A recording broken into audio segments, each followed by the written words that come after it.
ihalo natin sa crab natin mamaya. Ayan, pinakuluan ko muna siya saglit. So, bago ko siya igigisa sa maraming bawang. So, pwede na to. Pwede na natin siyang igisa sa bawang. Bawang. So, okay na.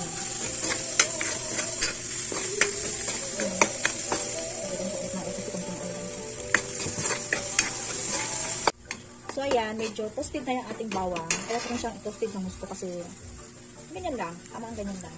Ilalagay na natin yung margarine. So, lahat talaga yan siya guys. Para masarap. Yan.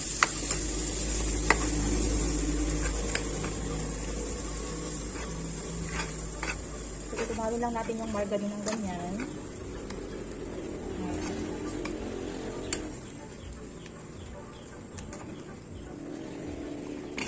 Yan. Pag medyo tunaw na siya, syempre, ilalagay na natin yung ating crab.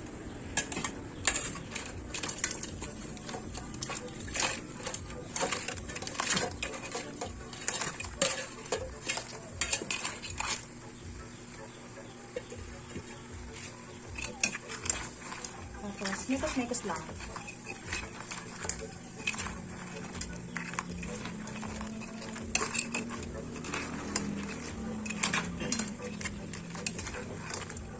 Tapos, lagyan na natin yung ating oyster sauce.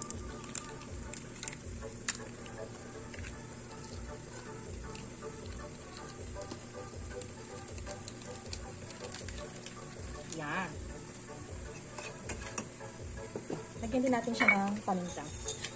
So guys, kung wala kang ganito, nasa TikTok shop ko, check mo lang sa showcase ko. So yan, meron dito sa aking TikTok shop. Yan. Mahilig ako sa paminta, so kaya, yan. Gusto ko maraming paminta.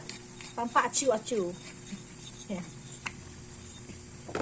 Mas talagyan din natin siya nitong hot sauce. Hot sauce ni Seth.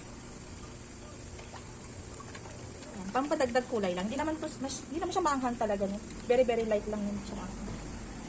So, yan. Luto na ating crab. Taob naman ang kaldero nito.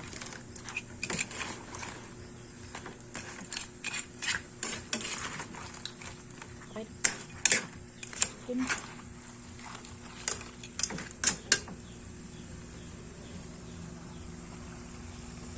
Yum, yum, yum. Luto na yung crab. So, kainin na.